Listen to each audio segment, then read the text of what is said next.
YouTube, what's shaking? Welcome to the latest episode of the Silver and Gold Stack Attack. As always, a quick thank you for taking some time out of your day to check out the latest video, and hell yeah, for being the best damn community here on YouTube, without a doubt.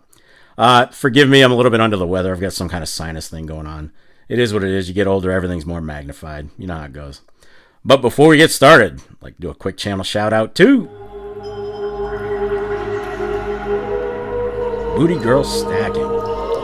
Trying to highlight one of the female content creators and stackers in our community. She's got some really creative videos, so be sure to head over there and show her some love. Alright, so we've all seen silver go over $41 an ounce this past week, and gold shot up to over $3,600. And platinum and palladium, they've made some nice moves as well, so it's safe to say that your silver and gold is gaining some momentum at this point. $1 million. Alright, Dr. Evil, probably not quite that much, at least for most of us. But metals are definitely hot right now, there's no question.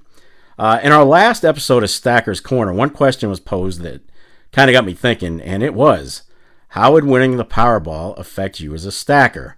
Would I continue to stack, or would I completely change course?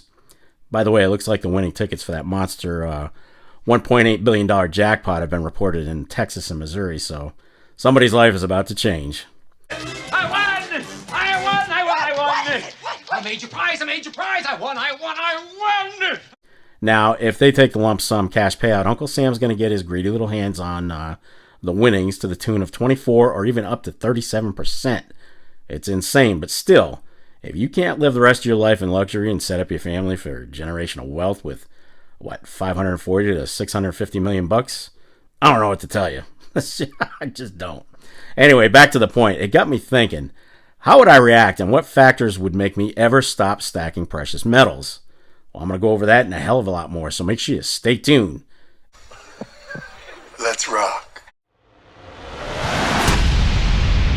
Alright, so the first factor that would make me quit stacking is inflation during my retirement.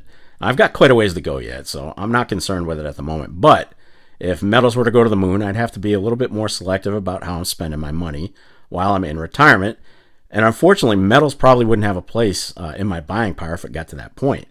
I want to be completely aware of my cash flow when I'm retired, and if inflation increases prices on everyday living, and guys, let's face it, we're already seeing that right now, never mind 10, 15 years, then metals would have to take a back seat until I'm comfortable with that, comfortable that my nest egg is producing well enough to keep me afloat comfortably. Retirement for us Gen X folks, it's going to be an adventure for some. I'd like to be as comfortable as possible, which is why I invested with a high-risk portfolio over the last couple of decades. My metals are and always have been a savings account to buy real estate when I retire. They were never an investment to me. Factor number 2 is if silver and gold price were to hit unobtainium levels.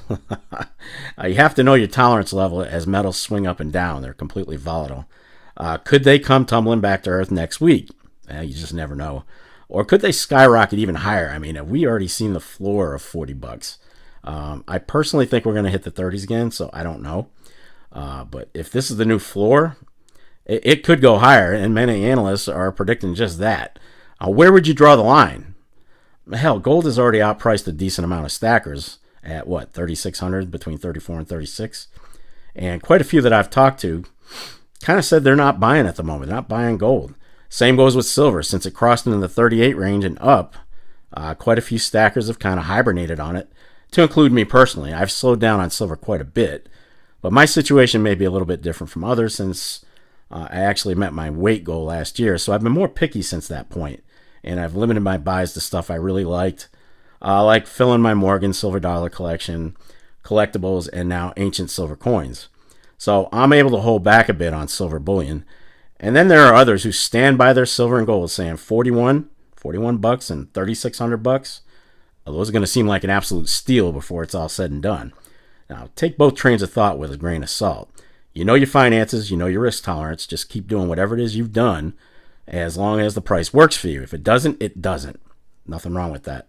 There's nothing wrong with recognizing when you stand with your finances after trying to fit in the elevated prices on stacking precious metals. Now, let's forget about retirement years for just a second. At what price in the present, right now, would I consider not buying metals anymore? Well, I had to think about this a little bit. For silver, I'd have to say anything in the It's a tough one. I'd say the $60 to $70 an ounce range for silver would put me out. And gold, probably $4,000 to $4,500 would make me back off on gold. Factor number 3, if I were to ever win the aforementioned Powerball. Now here's my problem with Powerball or lotteries in general. You got to be in it to win it, guys. And I rarely buy any tickets, so it's unlikely that I'll ever see a penny from that stuff. But what if I did? Let's just say, hypothetically, I bought a ticket and won. Would I quit stacking? Well, first off, I have kind of some priorities. I've thought about it. First off, I'd take care of my family, my mom and dad, my kids, etc. Second, I'd take a chunk of my winnings and invest in more real estate. No question on that one. Third, a chunk would go to a charity that I'm fond of. I have to power up my philanthropist game. And lastly, whatever's left, I'd probably put into a high-interest, short-term savings account with an aggressive percentage. Not long-term, like I said. In the end, I'd probably convert it to gold.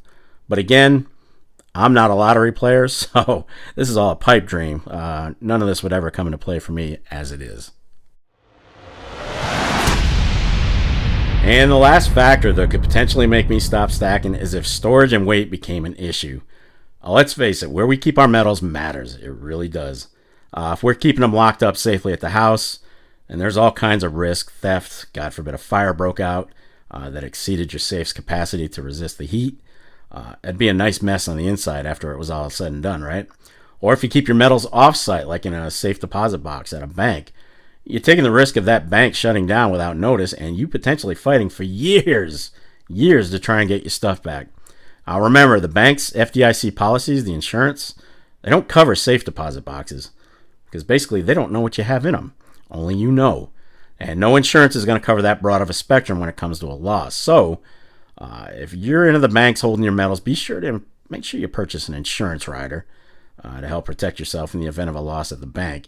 If you're holding them at home, just make sure you have a legit fireproof safe and not some cheapo Field and Stream gun locker from Walmart that you can knock over, your 10-pound dog can knock over. That's not the way to store your stuff. I use a fireproof safe, and everything stored in that safe is in Century fireproof boxes on top of that. So the stuff I keep at the house is fairly safe for a while. Now, all that said, one solution to consider, if you're top heavy in silver, and I'm probably at that point myself, just kind of waiting a little bit, convert it to gold.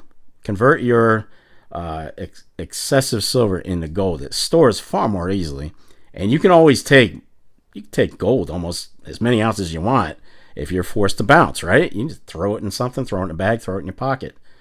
Just keep an eye on that GSR or gold to silver ratio, and if it hits a number that you like, then don't be afraid to convert some of that heavy silver into lightweight gold. It's not a bad thing to play the GSR, folks. All right, there you have it, folks. So what are some factors that would make you consider stopping your stacking? Are you buying through retirement or for retirement? Will it be part of your legacy that you leave to your kids and your grandkids? Or do you even have a solid exit strategy? It's insanely important to have one, so make sure you put some thought into it if you haven't. Anyway, be sure to leave a comment down below and let me know what you think. You guys know I love going through them, so make sure you sound off. And that's going to wrap it up for this episode of the Silver and Gold Stack Attack. And you've made it this far, well, hell, I'm just as shocked as you are. Kudos to you. I'll definitely catch up with you in the next episode. But in the meantime, oh yeah, you know what's up. What do you want to do with your life? I want to stack.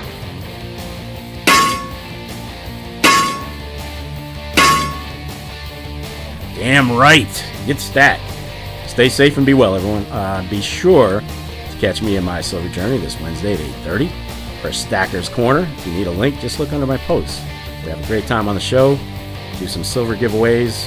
It's a blast. Stop by. But until then, I am out of here. Peace, folks. Have a great week ahead. Hope to see you on Wednesday. Take care. Peace.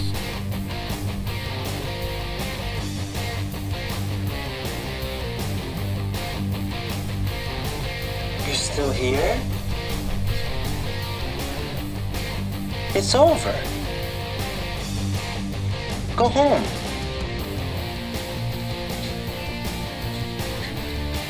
go.